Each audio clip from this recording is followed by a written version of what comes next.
इससे पहले वाली वीडियो में हमने प्रोजेक्टाइल मोशन के बारे में जो जो चीजें स्टडी की थी वो थी, पहली बात तो प्रोजेक्टाइल मोशन के प्रोजेक्टाइल मोशन क्या होता है, मतलब प्रोजेक्टाइल क्या होता है, और इसके बाद हमने प्रोजेक्टाइल मोशन के लिए अजम्पशंस क्या क्या ली जाती हैं उनको स्टडी किया था। प्रोजेक्टाइल के केस में ट्रेजेक्ट्री क्या होती है हमने इसकी बात की थी। फिर हमने स्टडी किया था टाइप्स ऑफ प्रोजेक्टाइल मोशन, और इसमें हमने देखा था कि प्रोजेक्टाइल मोशन 3 तरह का होता है, जो कि थे horizontal projectile motion, second oblique projectile motion, और थर्ड था projectile motion on an inclined plane. आज इस वीडियो में हम प्रोजेक्टाइल मोशन को as a 2 dimensional motion study करने वाले हैं। अब प्रोजेक्टाइल मोशन 2 डायमेंशनल मोशन कैसे है? मान लीजिए यहां अर्थ के सरफेस से मैंने यहां पर एक स्फेरिकल बॉडी है मेरे पास, और इसे मैंने इस तरह से यूं कुछ वेलोसिटी दे करके थ्रो किया। मान लीजिए इसको मैंने यू वेलोसिटी दी और हॉरिजॉन्टल के साथ इसका एंगल था थीटा। तो जब ये बॉडी इस तरह से मूव करती है, हमने देखा था लास्ट वीडियो में कि ये पैराबोलिक पाथ से होकर के जाती है। तो हुआ क्या, यहां ये जो वेलोसिटी हमने इसको दी है u, इस वेलोसिटी के एक्चुअल में 2 कंपोनेंट्स हो जाते हैं। एक तो इस तरह से यूं हॉरिजॉन्टल डायरेक्शन में और दूसरा यूं वर्टिकल डायरेक्शन में। तो हुआ क्या, बॉडी ने जो डिस्टेंस कवर किया है वो एक्स एक्सिस के अलोंग भी कवर किया है, और बॉडी की मूवमेंट वाई एक्सिस के अलोंग भी हुई है। इसलिए ये जो प्रोजेक्टाइल मोशन है ये एक्चुअल में एक 2 डायमेंशनल मोशन का एग्जाम्पल है। सो हम ये कह सकते हैं कि it is an example of 2 dimensional motion with constant acceleration. अब ये कांस्टेंट एक्सेलरेशन की बात कहां से आई? देखिए, जब बॉडी इस तरह से मूव करती है, यूं थ्रो करने के बाद ऐसे मूव करती है, तो बॉडी के ऊपर केवल और केवल एक फोर्स लग रहा है, और वो है उसका वेट mg, यानी ग्रेविटेशनल फोर्स। और इसके कारण जो एक्सेलरेशन प्रोड्यूस होती है वो होती है acceleration due to gravity g। इसलिए हमने इस डेफिनेशन में क्या लिखा है, एक तरह से इस लाइन में हमने क्या लिखा है, it is an example of 2 dimensional motion with constant acceleration. और यहां वो एक्सेलरेशन कौन सी है? Acceleration due to gravity. इसलिए मैं ये भी कह सकता हूं कि जो प्रोजेक्टाइल मोशन है वो एक तरह से 2 मोशंस का एक कॉम्बिनेशन है। कौन कौन से 2 मोशंस? एक तो हॉरिजॉन्टल डायरेक्शन में जो मोशन हो रहा है, यानी कि एक्स एक्सिस की डायरेक्शन में जो मोशन हो रहा है वो, और दूसरा जो वाई एक्सिस की डायरेक्शन में मोशन हो रहा है वो वाला मोशन।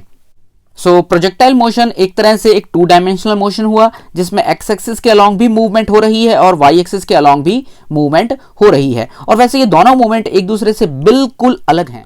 सो मैं कह सकता हूं कि projectile motion is considered as a combination of 2 simultaneous motions in mutually perpendicular directions. Perpendicular direction कैसे? देखिए, ये एक्स एक्सिस के अलोंग मूवमेंट जो हो रही थी वो, और जो वाई एक्सिस के अलोंग मूवमेंट हो रही है वो, ये दोनों एक दूसरे के बिल्कुल 90 डिग्री पर हैं, परपेंडिकुलर है। So mutually perpendicular directions which are completely independent from each others, that is horizontal motion and vertical motion. आइए इसको हम एक डायग्राम से समझते हैं।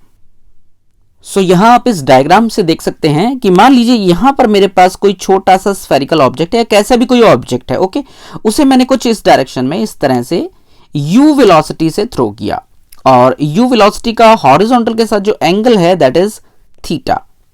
तो ऐसा करने से होता क्या है, जैसे ही हम इस बॉडी को ऐसे थ्रो करते हैं ना, तो इस वेलोसिटी u के 2 कंपोनेंट्स हो जाते हैं। एक देखिए ये रहा u cos थीटा, ये इसी u का कंपोनेंट है अलोंग द x डायरेक्शन, और दूसरा कंपोनेंट है u sin थीटा, ये इस u का वर्टिकल डायरेक्शन में कंपोनेंट हुआ।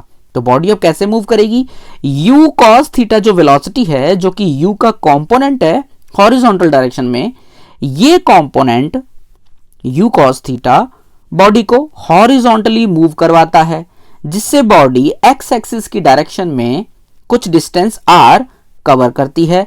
इसे हम बाद में हॉरिजॉन्टल रेंज बोलने वाले हैं। इसके लिए हम एक एक्सप्रेशन भी फाइंड आउट करेंगे। इसी तरह से वेलोसिटी u का एक कंपोनेंट u वर्टिकल डायरेक्शन में है, अपवर्ड डायरेक्शन में है, जिससे ये बॉडी ऊपर भी उठती है और बाद में इस मैक्सिमम हाइट से यूं वापस नीचे आती है।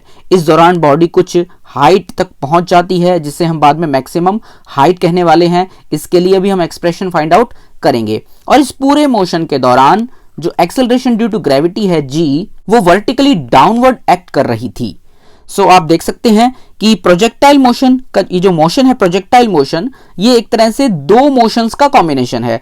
हॉरिजॉन्टल डायरेक्शन में जो मोशन हो रहा है वो है u cos थीटा के कारण, और वर्टिकल डायरेक्शन में जो मोशन है वो ये इन दोनों का एक तरह से कॉम्बिनेशन है। तो आइए इस डायग्राम को थोड़ा सा हम मॉडिफाई करते हैं।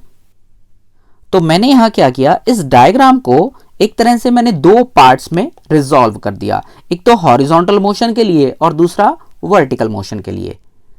देखिए ये जो u cos थीटा है ये और कुछ नहीं बल्कि हमारी वेलोसिटी u का हॉरिजॉन्टल डायरेक्शन में जो कंपोनेंट था u cos थीटा, वही हमने यहां शो किया है। अब देखिए प्रोजेक्टाइल के केस में हम एयर वगैरह तो कंसीडर करते नहीं, तो ये जो वेलोसिटी का कंपोनेंट है u cos थीटा, ये पूरे मोशन के दौरान बिल्कुल भी चेंज नहीं होने वाला, यानी इस पे किसी तरह का कोई फोर्स नहीं लग रहा, इस डायरेक्शन में भी ना ही इस डायरेक्शन में। तो अलोंग एक्स एक्सिस जो मोशन हो रहा है वो कांस्टेंट वेलोसिटी से होगा, वो u cos थीटा से होगा। एक्स एक्सिस के अलोंग किसी तरह का कोई फोर्स नहीं है, इसलिए कोई एक्सेलरेशन भी नहीं होगी, इसीलिए मैंने लिखा है ax is equal to 0। ax equals to 0 का मतलब है acceleration along X axis is 0। ठीक है, और जो दूसरा पार्ट आप देख सकते हैं ये वाला, यहां हमने प्रोजेक्टाइल के केवल वर्टिकल मोशन को शो किया है। देखिए हमारी जो वेलोसिटी थी प्रोजेक्टाइल की u, उसका एक कंपोनेंट u वर्टिकल डायरेक्शन में भी था u sin थीटा, हमने केवल उसी कंपोनेंट को यहां शो किया है। तो इस वेलोसिटी के कारण बॉडी पहले यूं ऊपर की तरफ उठती है, मैक्सिमम हाइट अटेन करती है, आफ्टर दैट वापस नीचे आना शुरू कर देती है। अब देखिए आप भी जानते हैं किसी बॉडी को अगर आप वर्टिकली थ्रो करते हैं तो ऐसा तो होता नहीं कि वो लगातार ऊपर ही जाती रहती है, वो कुछ हाइट अटेन करने के बाद वापस नीचे आती है। होता क्या है, ये जो u sin थीटा कंपोनेंट है, ये जैसे जैसे बॉडी ऊपर जाती है ये कंपोनेंट डिक्रीज होता रहता है। अब डिक्रीज क्यों होता है, क्योंकि देखिए ay is equal to minus g. ay का मतलब है एक्सेलरेशन अलोंग y एक्सिस, और यहां g का मतलब है एक्सेलरेशन ड्यू टू ग्रेविटी। मैंने जो मेरी डायरेक्शन मैंने मानी है वो मैंने अपवर्ड डायरेक्शन को मैंने पॉजिटिव माना है। ओके, अब क्योंकि एक्सेलरेशन ड्यू टू ग्रेविटी ये डाउनवर्ड एक्ट करती है, इसलिए मैंने इसके साथ एक नेगेटिव साइन लगा दिया है। माइनस जी का मतलब है जी नीचे की तरफ एक्ट कर रही है। अब क्योंकि जी नीचे की तरफ एक्ट कर रही है, इसीलिए u sin थीटा टाइम के साथ साथ रिड्यूस हो रहा है, डिक्रीज हो रहा है। इसलिए बॉडी कुछ हाइट तो अटेन कर लेती है, लेकिन लगातार ऊपर जाते जाते u sin थीटा की वैल्यू क्योंकि डिक्रीज हो रही है, इसलिए एक मैक्सिमम हाइट अटेन करने के बाद बॉडी और ऊपर नहीं जाती, बल्कि उसके बाद वो फिर नीचे आना शुरू कर देती है। और अब की बार जैसे जैसे बॉडी नीचे आती है फिर से उसकी वेलोसिटी इंक्रीज होने लग जाती है। मान लीजिए यहां से बॉडी ने ऊपर की तरफ चलना शुरू किया था, तब उसकी जो वेलोसिटी थी, मान लीजिए x थी वो, तो जब बॉडी वापस यूं घूम करके इस पॉइंट पर आ जाएगी, दोबारा जब नीचे आ रही होगी तो इस पॉइंट पर आते आते उसकी वेलोसिटी फिर से x हो जाएगी। वो x और कुछ नहीं बल्कि u sin थीटा ही है। तो एक तरह से हम देख सकते हैं कि जो प्रोजेक्टाइल मोशन होता है वो दो मोशंस का कॉम्बिनेशन होता है, एक तो हॉरिजॉन्टल मोशन और दूसरा वर्टिकल मोशन। इन दोनों को अगर हम मिला दें तो ये बनता है हमारा प्रोजेक्टाइल मोशन। ओके, और ये बनती है इसकी ट्रेजेक्ट्री, मतलब इसका पाथ। u cos थीटा के कारण जो मोशन होगा उसका पाथ तो बिल्कुल स्ट्रेट लाइन होगा, और वर्टिकल मोशन के दौरान जो मूवमेंट हो रही है वो भी एक स्ट्रेट लाइन के अलोंग हो रही है। स्ट्रेट लाइन के अलोंग पहले बॉडी ऊपर जाती है फिर नीचे आती है, और अगर हम इन दोनों मोशंस को मिला दें तो बॉडी का जो पाथ होगा, जो ट्रेजेक्ट्री होगी, वो कुछ इस तरह से होगी, पैराबोलिक शेप में।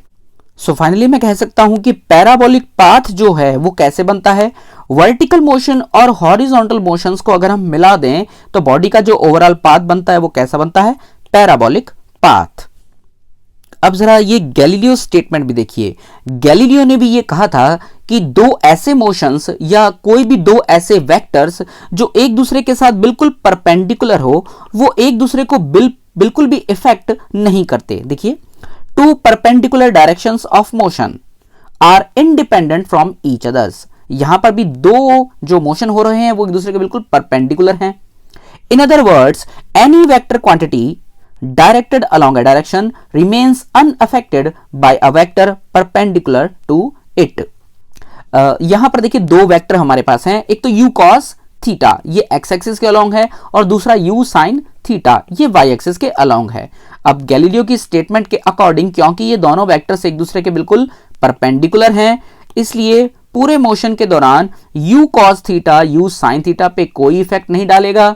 इसी तरह से u sin theta u cos theta पर भी किसी तरह का कोई इफेक्ट नहीं डालेगा। अब आप सोच रहे होंगे कि u sin थीटा तो पूरे मोशन के दौरान चेंज हो रहा था, तो u sin थीटा को u cos थीटा चेंज नहीं कर रहा, बल्कि u sin थीटा में वेरिएशंस ग्रेविटेशनल फोर्स के कारण आ रही है, एक्सेलरेशन ड्यू टू ग्रेविटी के कारण आ रही है। सो ये थी मेरी एक शॉर्ट वीडियो प्रोजेक्टाइल मोशन के लिए, कि प्रोजेक्टाइल मोशन एक तरह से एक 2 डायमेंशनल मोशन होता है, उसे एक्सप्लेन करने के लिए। इससे पहले वाली वीडियो आप जरूर देखिएगा और चैनल को प्लीज सब्सक्राइब करिएगा। और अगर आपको ये नोट्स पीडीएफ फॉर्मेट में चाहिए तो आपको चैनल को सब्सक्राइब करना पड़ेगा, वीडियो को लाइक करना पड़ेगा और कमेंट बॉक्स में नीचे कमेंट करिए कि आपको ये नोट्स चाहिए, तो मैं इन्हें अपलोड कर दूंगा।